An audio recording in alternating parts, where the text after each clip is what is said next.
हरे राम राम राम हरे हरे, हरे कृष्ण कृष्ण कृष्ण हरे हरे. ब्रह्मानंदं परमसुखदं केवलं ज्ञानमूर्तिं द्वन्द्वातीतं गगनसदृशं तत्त्वमस्यादिलक्ष्यम् एकं नित्यं विमलं चलं सर्वधी साक्षिभूतं भावातीतं त्रिगुणरहितं सद्गुरुं तं नमामि. नमामि सद्गुरु शान्तं सच्चिदानन्दविग्रहं पूर्णब्रह्मपरानन्द ईशम् आनन्दीवन्नं सद्गुरु सच्चिदानन्दं केवलं करुणाकरं ज्ञानयोगेश्वरं वन्दे ज्ञानदेवा पुनः पुनः. अलङ्कापुरी पुण्यभूमि पवित्र तिथे नांदतो ज्ञानराजा सुपात्र तया आठविता महापुण्यराशी. नमस्कार माझा सद्गुरु ज्ञानेश्वराशी. सर्व संतांना वंदन, सद्गुरूंना वंदन, ज्ञानेश्वर माऊलींना वंदन, सर्व श्रोत्यांना वंदन करून शिवगड अध्यात्म चॅरिटेबल ट्रस्टच्या ज्ञानेश्वरीच्या नित्याच्या उपासनेला आपण सुरुवात करतोय. कालच्या चिंतनामध्ये ज्ञानेश्वरीतील 8वा अध्याय आपण सुरू केलेला आहे आणि त्यावर असणाऱ्या 2 श्लोकावरच्या 14 नंबरपर्यंतच्या ओव्यांचा विचारही आपण केलेला आहे. माऊली वर्णन करतात आणि अर्जुनाच्या प्रश्नाबद्दल विचार करतात. अजून अर्जुनाच्या प्रश्नांची उत्तरं द्यायची आहेत, पण तरीसुद्धा माऊली वर्णन करतात की भगवान श्रीकृष्णाचं अर्जुनावरती असणाऱ्या प्रेमाचं वर्णन या ओव्यांच्यामधून केलेलं आहे. त्यामुळे जो ब्रह्मरूप होतो, कृष्णाशी एकरूप होतो, त्याचं अंतःकरणसुद्धा कृष्णरूप होऊन जातं असं माऊली म्हणतात. त्यामुळं जर एखाद्याला एका वैऱ्यानं त्यांनी रागानं जर त्यांचा वध केला असेल तर वध करूनसुद्धा वैऱ्यांना जर मुक्ती देत असतील, भगवान श्रीकृष्ण वैऱ्यांना जर मुक्ती देत असतील, तर प्रेमानं भगवंतावरती प्रेम करणारे जे आहेत, मा कृपेने उपदेश करीतो कैशा परिणपवेल, आणि ज्याला जे कृपावंत होऊन उपदेश करतील ते का तरुण जाणार नाही. आणि त्यासाठी भगवंताला कल्पतरू, कामधेनू, चिंतामणी अशा नवीन उपमा माऊलीने दिलेल्या आहेत. कारण त्यात बाळाची उपमा दिलेली आहे, आईची उपमा दिली आहे. बाळ अर्जुन आणि आई भगवान श्रीकृष्ण. म्हणजे भगवान श्रीकृष्णालाच भूक लागलेली आहे उपदेश सांगण्याची.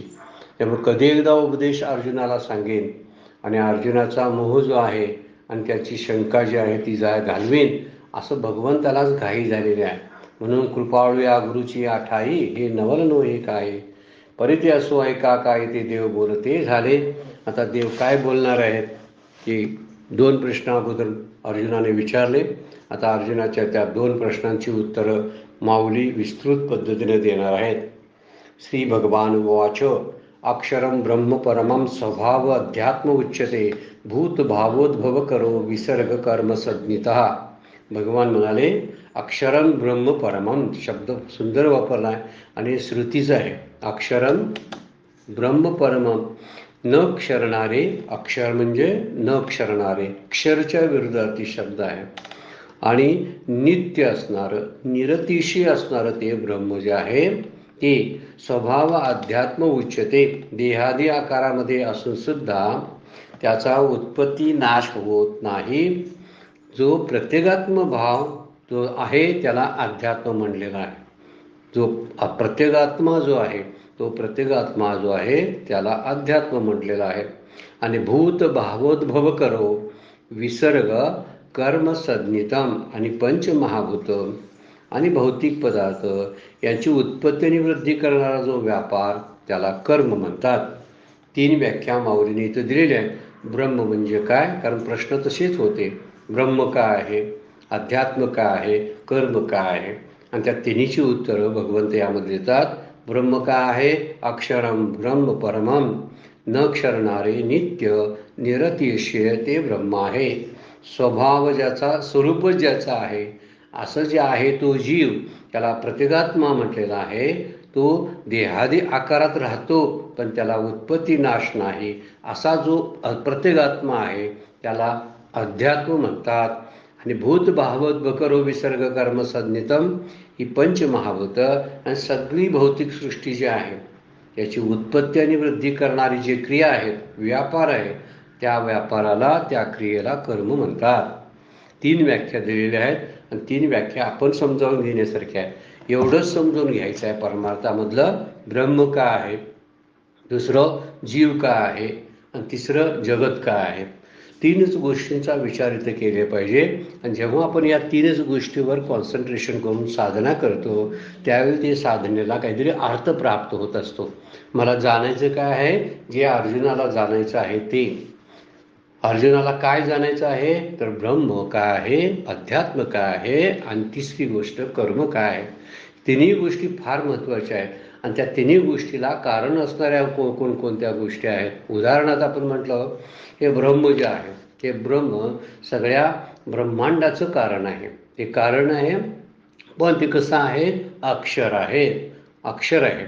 दुसरी गोष्ट म्हणलेलं आहे, ज्याला आपलं स्वरूपच म्हणतो, असं स्वरूप असणारा जो प्रत्येगात्मा जो आतमध्ये आहे, ज्याला सद्गुरू बोलताना ते तूच आहेस, जे ते तू आहेस, हे तू शब्द जो आहे तो त्या अध्यात्म शब्दासाठी वापरलेला आहे. म्हणजे तू त्या देहाच्या आकारामध्ये राहणारा, उत्पत्ती नाश रहित असणारा प्रत्येगात्मा असा जीव आहेस, त्याला अध्यात्म म्हणतात. म्हणजे जीवाची व्याख्या झाली. तिसरी व्याख्या आहे कर्म. कर्म म्हणजे काय तर समोर दिसतंय ते सगळी जीवभूत सृष्टी पंचमहाभूतात्मक पंचतन्मात्रानं युक्त असलेली, उत्पत्ती होणारे, वृद्धी त्याची होणारे, त्याचा नाश होणारे, या सगळ्याला कर्म म्हणतात. म्हणजे ह्यालाच जग म्हणतात. जसं ज्याला अध्यात्माला जीव म्हणतात तसं याला जगत म्हणतात. त्यामुळे जीव, जगत आणि ब्रह्म ह्या तिन्हीच्या व्याख्या आपण शांतपणे व्यवस्थित समजून घेतल्या पाहिजेत. आणि ह्या व्याख्या आपल्याला सगळ्या ह्या आध्यात्मिक ग्रंथामध्ये बघायला मिळतात आणि संतांनी ती व्याख्या सोप्या करून सांगितलेल्या आहेत.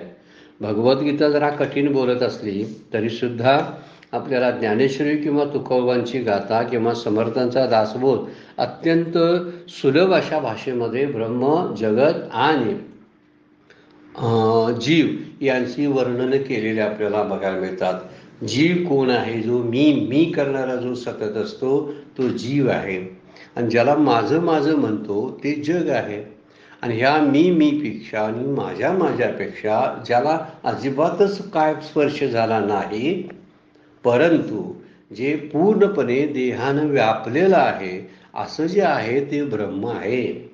त्यामुळे जीवसुद्धा ब्रह्म आहे. म्हणजे अध्यात्म शब्द जो वापरला तो जीव ब्रह्म आहे या अर्थानंच वापरलेला.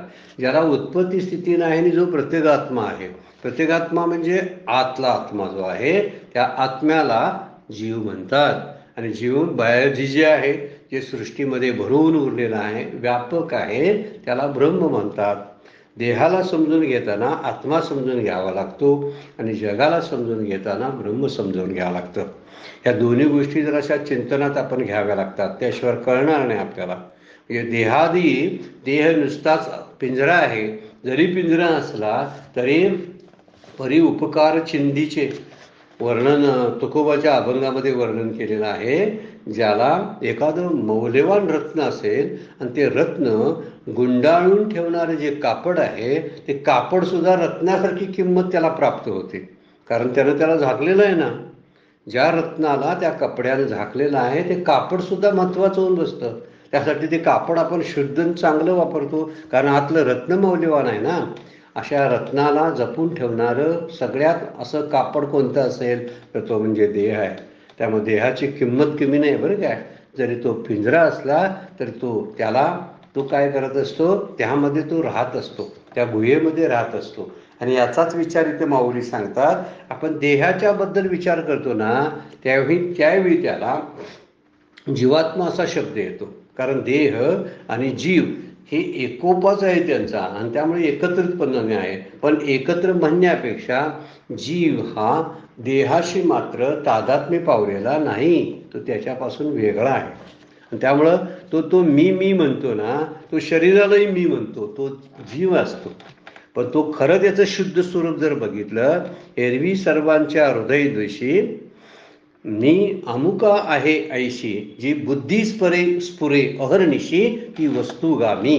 माऊलींची ओवी कशी आहे बघा, एरवी सर्वांच्या हृदयदर्शी, सर्वांच्या हृदयामध्ये असणारा जी बुद्धी नेहमी मी मी अशी स्फुरण करते, ती बुद्धी मी आहे असं भगवंत बोलतात.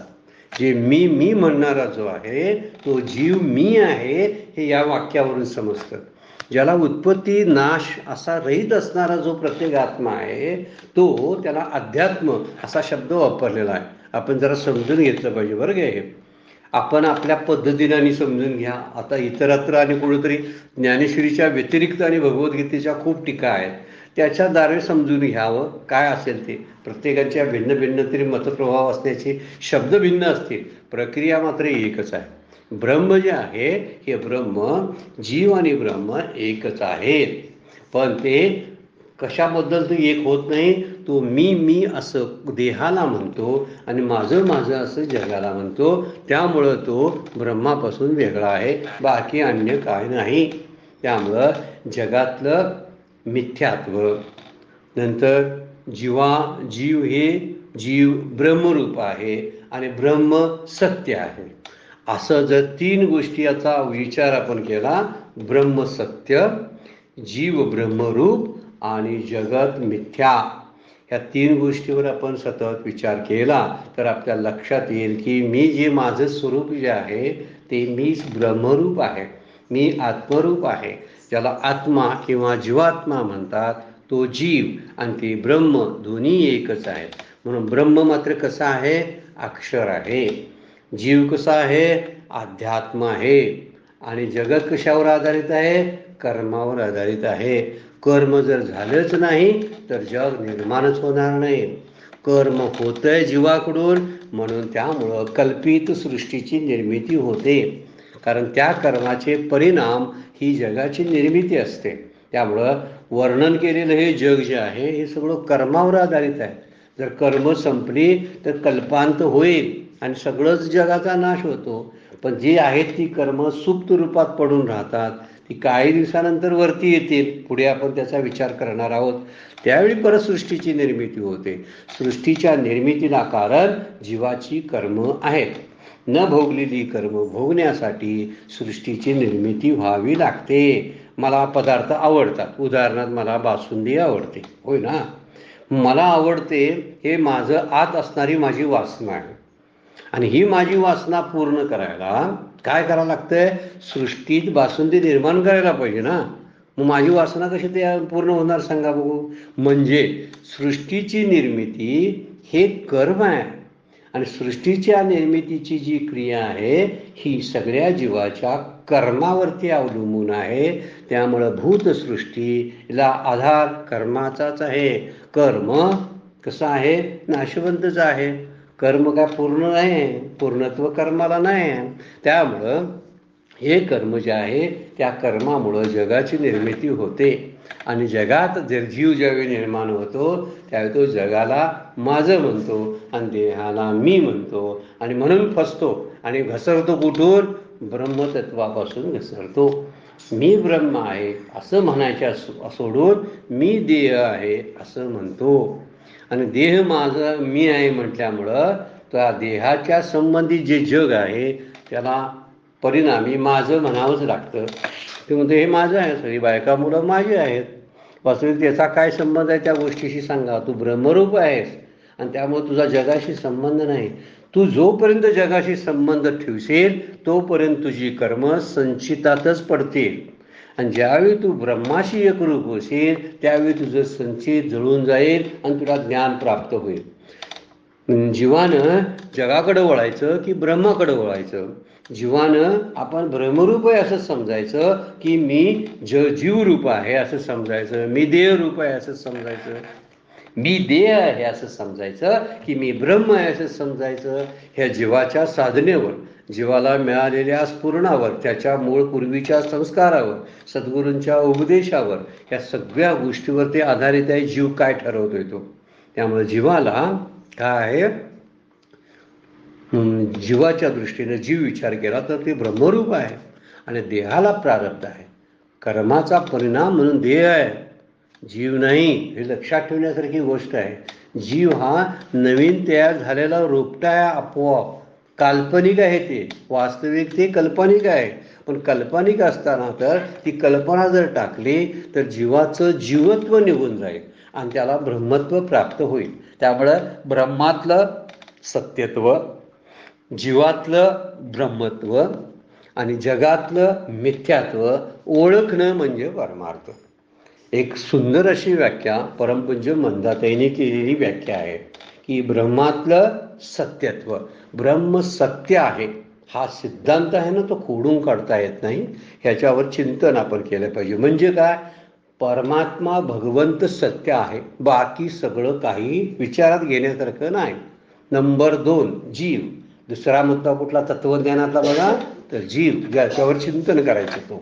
तर जीव काय आहे, जीव खरा आहे का, त्याला आज शास्त्र चिदाभास म्हणते. त्यामुळं जीवामध्ये काय आहे, ब्रह्मत्व आहे. जीवामध्ये ब्रह्मत्व आहे. जीव ब्रह्मेव नापरा. एरवी किडाळाचा दोष जाय तरी ते 15.5 होय.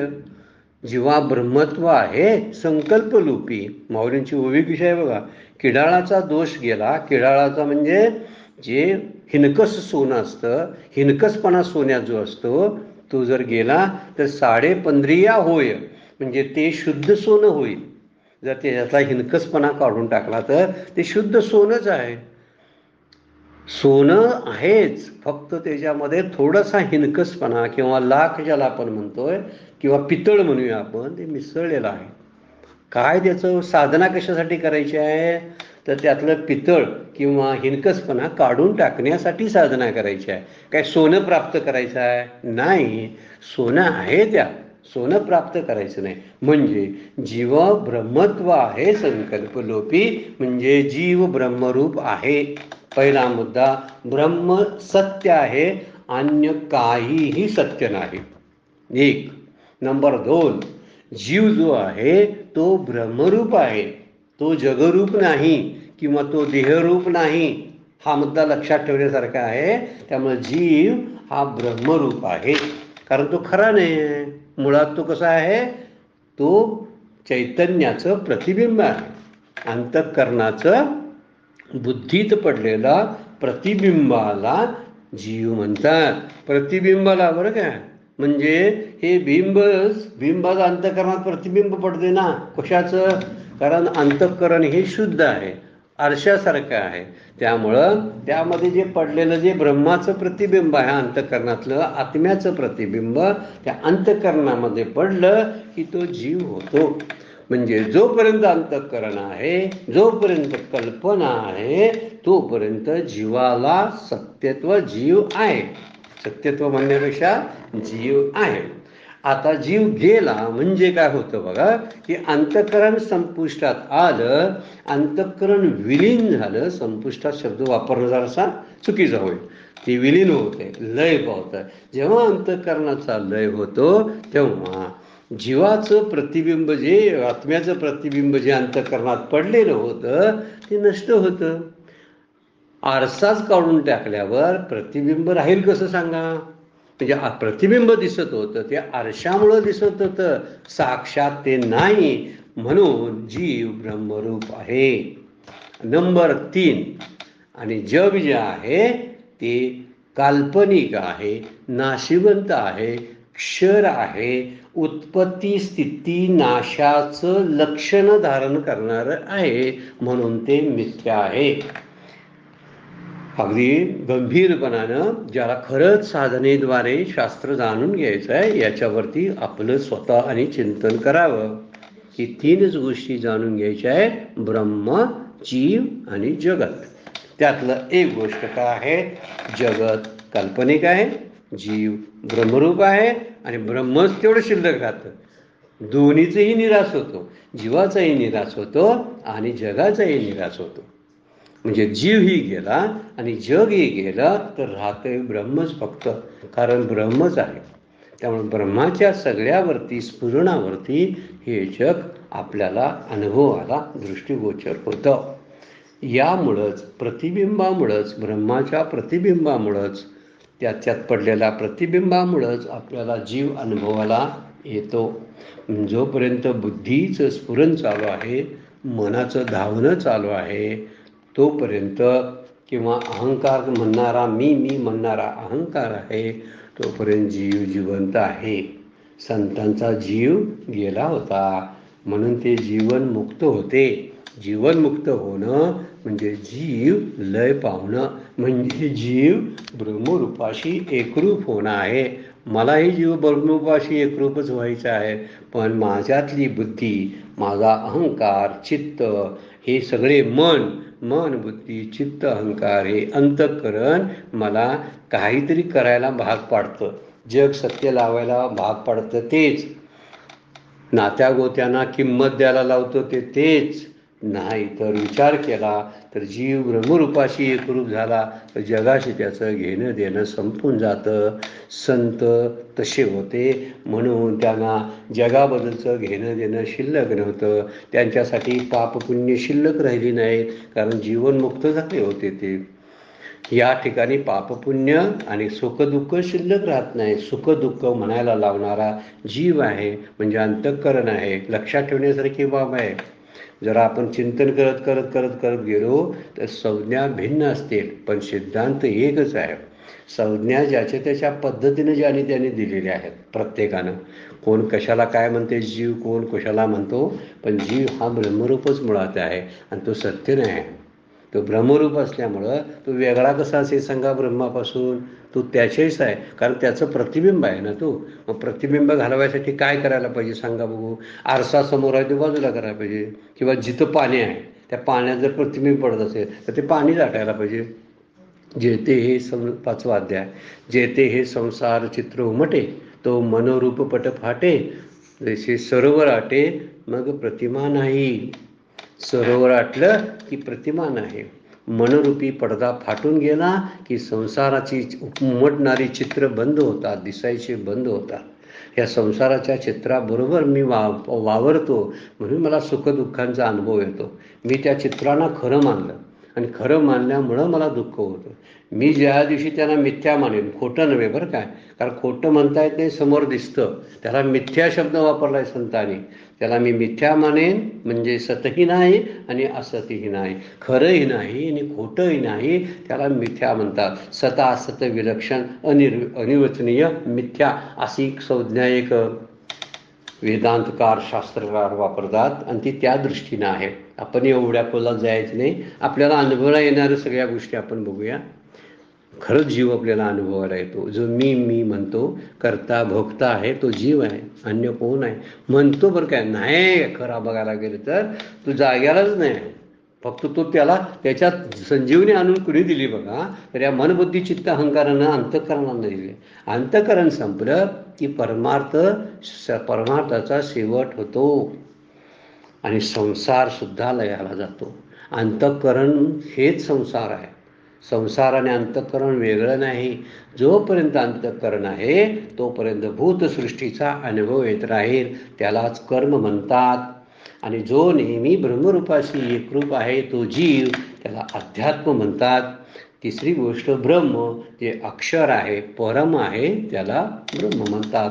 जे कधी निर्विशेष आहे, निराकार आहे, निर्गुण आहे, त्याला कधीच कुणाचा स्पर्श होत नाही, पण त्याच्या स्फुरणावरती, त्याच्या सत्तेवरती या सगळ्या सृष्टीचा काय होते, विस्फोट होतो. म्हणजे ती दिसायला लागते, दृष्टीगोचर म्हणजे व्यक्तत्वामध्ये येते, व्यक्त होते आणि नंतर सुद्धा लयाला जाते. हेही त्याला कारण तेच. म्हणून कर्म ही आहेत की जीवाला बंधनात टाकतात. कर्म जे आहेत ते जीवाला जन्माला घालतात. कर्मामुळेच सगळी सृष्टी जन्माला येते. प्रत्येकाचं कर्म आहे. दगडाचं पण कर्म आहे. म्हणून ते अहिल्याच्या तो दगड शिळाच होती ना, की ज्याला प्रभू रामचंद्रांचा स्पर्श झाला त्याला प्रारब्ध होते का नाही सांगा बघू? त्या दगडाला प्रारब्ध होतं. विचार करला की समजते आपल्याला. त्या म्हणजे दगडाला म्हणजे चर आणि आचराला सुद्धा प्रारब्ध आहे. ज्याला प्रारब्ध आहे त्याला सुखदुःख आहेत. सुखदुःख मानायचे की नाहीत हे संतांचा विचार जर आपण अंगीकारायला लागलो की आपल्याला कळायला लागतं. असं मला वाटतंय. अगदी थोडक्यात मला सांगता येईल अशा पद्धतीनं मी सांगण्याचा प्रयत्न केलेला आहे. अन्यत्र कुठे याची आणि व्याख्या काय असतील वेगवेगळ्या ग्रंथामध्ये तर आपण बघून घ्याव्यात. अगदीच क्रॉस करत बसण्यापेक्षा आपण त्या व्याख्येचा तशा पद्धतीनं आपल्या साधनेमध्ये विचार करावा.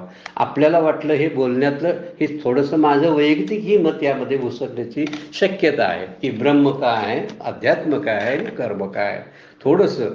पण जे पटण्याच्या लेवलवरती आपण बोललो पाहिजे. सिद्धांत खूप असतात आणि त्या सिद्धांतावर बोलता बोलता बोलता आपण मूळ गोष्टी आहेत त्या बाजूला पडण्याची शक्यता आहे.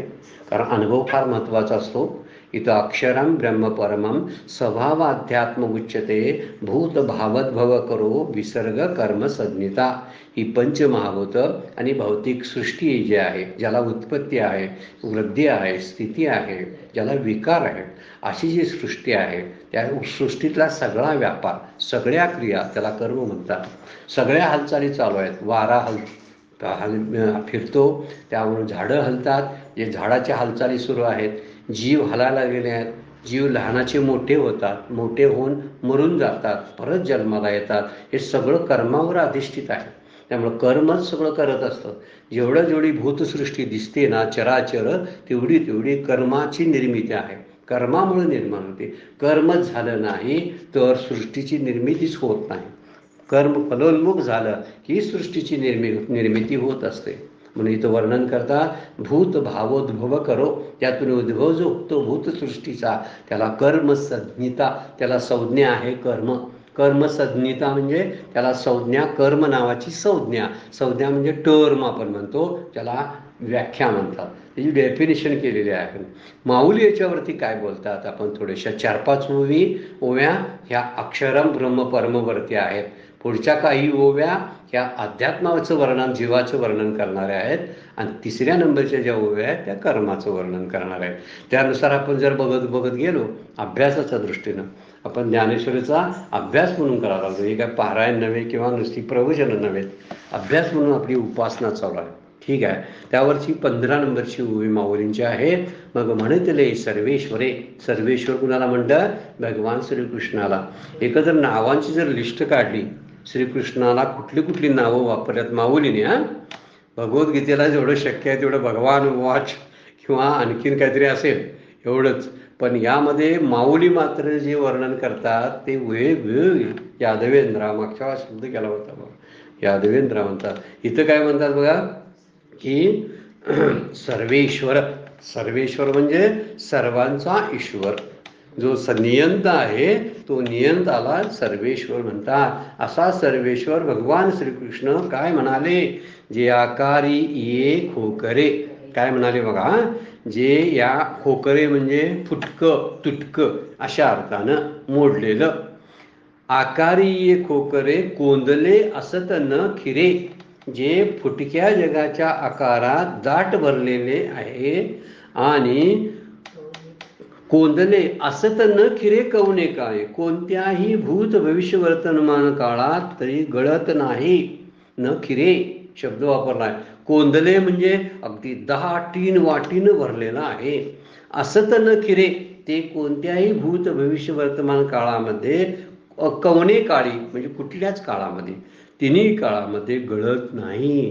म्हणजे फुटक्या आकाशात असणारं जे एक तत्व जे आहे ते फुटक्या जगाच्या आकारात दाट भरले असताना सुद्धा जे गळत नाही ते अक्षर ब्रह्म आहे.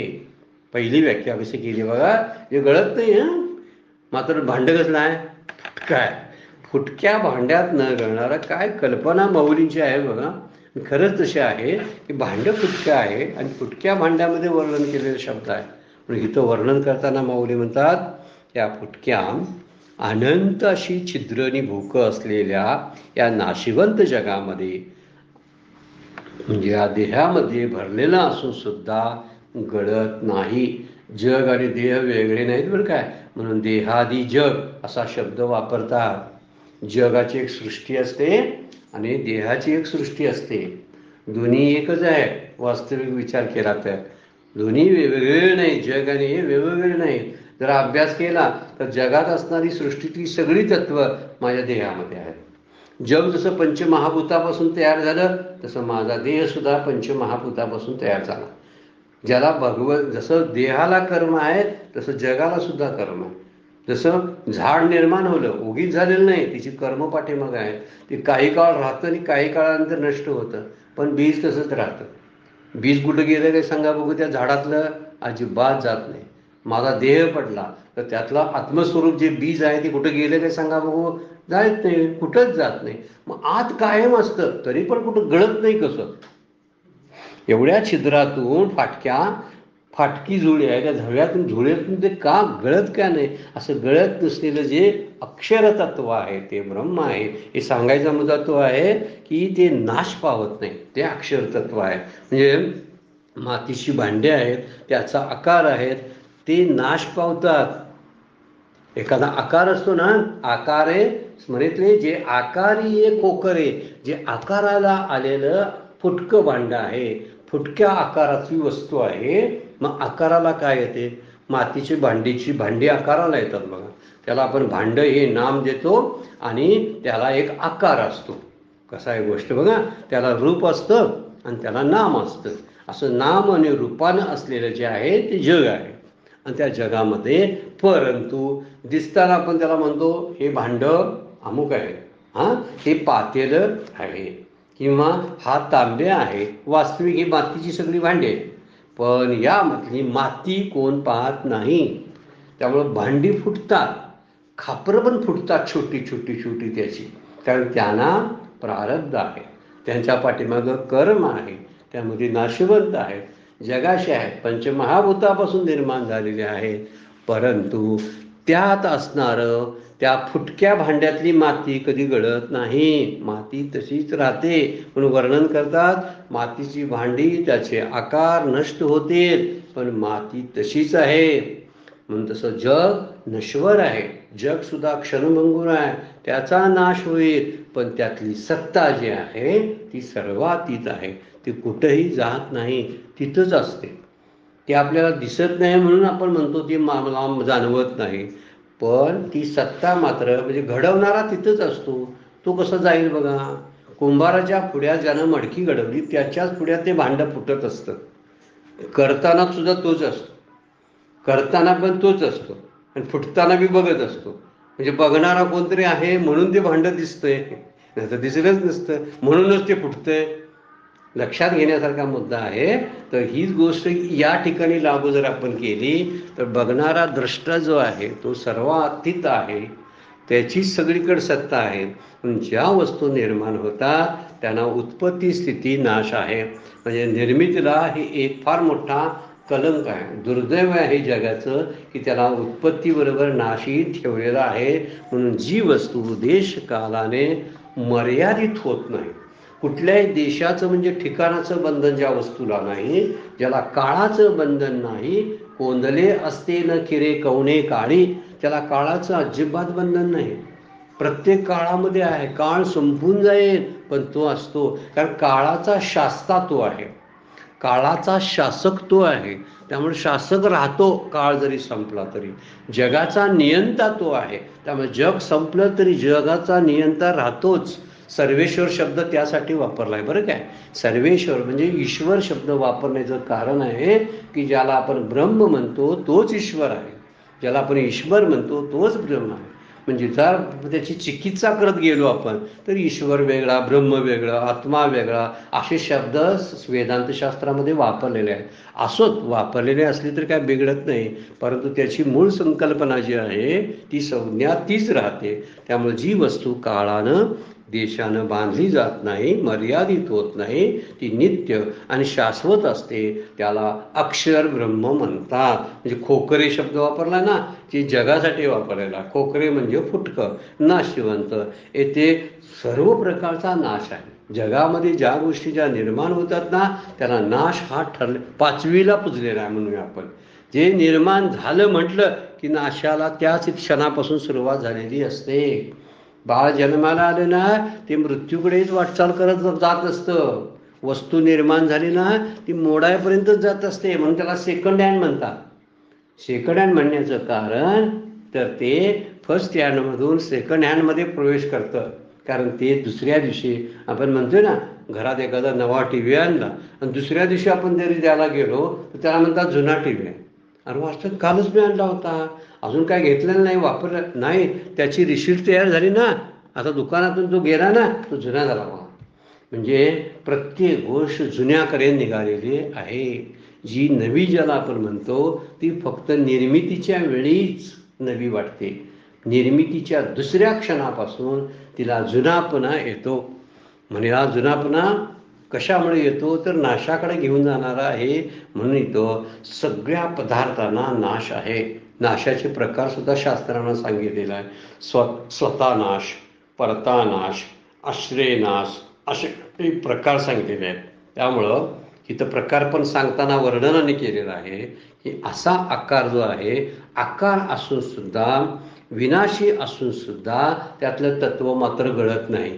इतकं ते सूक्ष्म आहे. त्याला अक्षर म्हटलेलं आहे. ते अक्षर आहे ना, ते गळत नाही, क्षर जातं. क्षर काय आहे? क्षर म्हणजे झिजणार आहे. जग देह हे झिजणार आहेत. म्हणून इथं प्रत्येकाला नाश आहे. स्वतःचा नाश असतो म्हणजे आपोआपच नाश होतो. कोणी नाश करायला लागत नाही, त्याचा आपोआपच नाश होतो. दुसरा आहे बघा परता नाश. परता नाश म्हणजे दुसऱ्याकडून झालेला नाश. कोणतरी दुसरं त्याचा नाश करते. म्हणजे एखादा दगड आहे, तो दगड दुसरा माणूस येऊन फोडतो, हा परता नाश म्हणायचा. आणि शेवटी आहे आश्रय नाश. म्हणजे त्याच्या खाली त्याच्या आश्रय धरून काहीतरी कशाला तर ते असेल तर त्याचा आश्रय घेण्याबरोबर त्याचा नाश होतो. उदाहरणार्थ बघा, भिंतीवर जर चित्र काढलेलं असेल तर भिंत पडली की चित्र पण जातं. भिंत चित्र कशाच्या आश्रयानं होतं? भिंतीच्या आश्रयानं होतं. ज्यावेळी भिंत पडते त्यावेळी चित्राचा पण नाश होतो. याला म्हणतात आश्रय नाश. स्वतः नाश म्हणजे काय? आपोआपच होते, त्याला कोणी नाशवा नाही तर नाही नाश करा. दूध पहिल्यांदा नसत नाही, पण ठेवून बघा त्याचं तेच नसते. काय त्याला कोणी नासवलंय? नासवाय नाही का कोणी, त्याचं तेच नसते. असं प्रत्येकाला स्वतःचा नाश, काही वस्तूंना, काहींना परता नाश आहे आणि काहींना आश्रय नाश आहे. पण नाश आहे, मात्र नाश आहे महत्वाची गोष्ट आहे. त्यामुळं हे जे भांडं आहे, आता म्हणजे जग नावाचं गळकं भांडं, या जग नावाच्या गळक्या भांड्यामध्ये अक्षर तत्व मात्र गळून जात नाही. म्हणून हा गळक्या भांड्यावर प्रेम करू नये कधी मात्र. भांडं गळकं आहे लक्षात ठेवलं पाहिजे. या गळक्या भांड्यावरनी प्रेम करण्याचा अर्थ नाही. जसं एखाद्या समुद्राच्या सत्तेवरती जसे तरंग उत्पन्न होतात, कशामुळे उत्पन्न झाले सांगा? समुद्राच्या पाण्यामुळं. त्यामुळे समुद्राच्या पाण्यावरती तरंग नाचत असतात आणि त्या तरंगामध्ये एक सौंदर्य निर्माण होत असतं. लोक म्हणतात बघा सुंदर लाट आहे, पण समुद्राकडे लक्ष नसतं. त्यावेळी समुद्राला कदाचित वाईट वाटत असेल, माझ्या सत्तेवर ह्याचं सौंदर्य वाढायला लागलंय, पण त्या सौंदर्याकडे बघणारे लोक आहेत. ते तरंग हे समुद्राच्या अधीन असतात. समुद्र आहे म्हणून तरंग आहे, स्वतंत्र त्याला अस्तित्व नसतं. तो तरंग जो आहे, ती लाट आहे, ती समुद्राच्या शक्तीवरच खेळत असते. तसं अक्षर ब्रह्माच्या सत्तेनं हे सगळं जग चालतं. म्हणजे जग चालण्याला कारण काय असेल तर ईश्वराची किंवा ब्रह्माची सत्ता.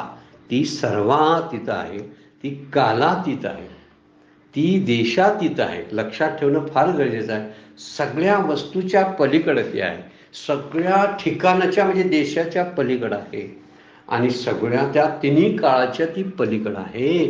म्हणून त्याला देश, काळ आणि वस्तूचा परिच्छेद नाही. त्याला परिच्छेद नाही म्हणजे काय? त्याला लिमिटेशन नाही, मर्यादा नाही.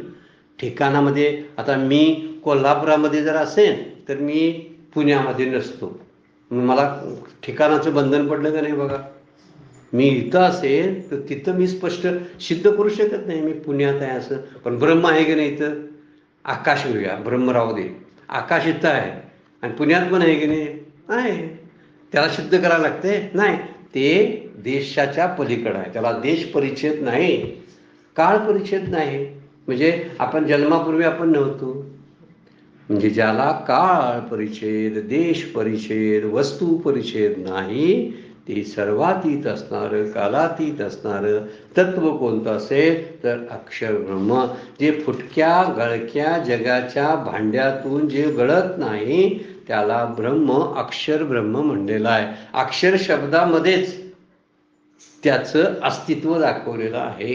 पण ते अस्तित्वात आहे म्हणून सगळं जग आपल्याला भासतं, असतं म्हणून भासतं, आणि तेच प्रिय होतं. त्याचीच आसक्ती निर्माण होती. ही जगाच्या सत्तेवर अस्थिभाती, भगवंताच्या सत्तेवर ही अस्थिभाती प्रिय वाटत असतात, जणू जाणवत असतात आपल्याला. म्हणून त्याचं अस्तित्व बघितलं पाहिजे. म्हणून गळकं भांडं आहे. दुसरा एक मुद्दा आहे बघा, जगाला जे वर्णन केलेलं आहे, माझा देह सुद्धा एक प्रकारचं जगच आहे. आणि हे सुद्धा जग, हे सुद्धा देह गळकं भांडच आहे. याला 9 द्वार आहेत. काही जण म्हणतात ब्रह्मरंध्रासहित 11 द्वार आहेत. 2 नाकपुड्या आहेत, तोंड आहेत, गुदा आहेत. सगळे ही जी इंद्रिय सगळी दिलेली आहेत ना, ही इंद्रिय, तोंड, कान, ही 9 दारं आहेत. या 9 द्वारातून तो प्राण का जात नाही? कबीर महाराजांचा एक दोहा आहे, तो तुम्हाला आठवत नाही, पण त्या संदर्भातला आहे. 9 द्वाराचा हा बंगला आहे. तो बंगला बनेनारा इतका, पण यातलं मोकळं असून सुद्धा जात का नाही बाहेर? वास्तविक प्राण जायला पाहिजे होता. मोकळं आहेत ना सगळी, नाक रिकाम आहे, तोंड रिकाम आहे, कान रिकाम आहे, कुठून तर त्याला बाहेर पडता आला तर पडत नाही. मग तेच आहे, भांड फुटकं असून सुद्धा ते अक्षर तत्व आतमध्ये आहे. भांड्याला किंमत त्यामुळे आहे. जगाला किंमत भगवंताच्या अस्तित्वामुळे आहे. जग भगवंत नसतील, ईश्वर नसेल तर जग अस्तित्वातही येणार नाही, जग दिसणार नाही. मला सुद्धा दिसतं ते भगवंताच्या सत्तेवरती. आत भगवंत अस्तित्वात आहे, हृदयामध्ये. हृदय सन्निविष्ट शब्द वापरला आहे. तर याचा विचार या पहिल्या ओळीमध्ये माऊलींनी अजून त्या अक्षर ब्रह्माचं वर्णन करायला चालू आहे.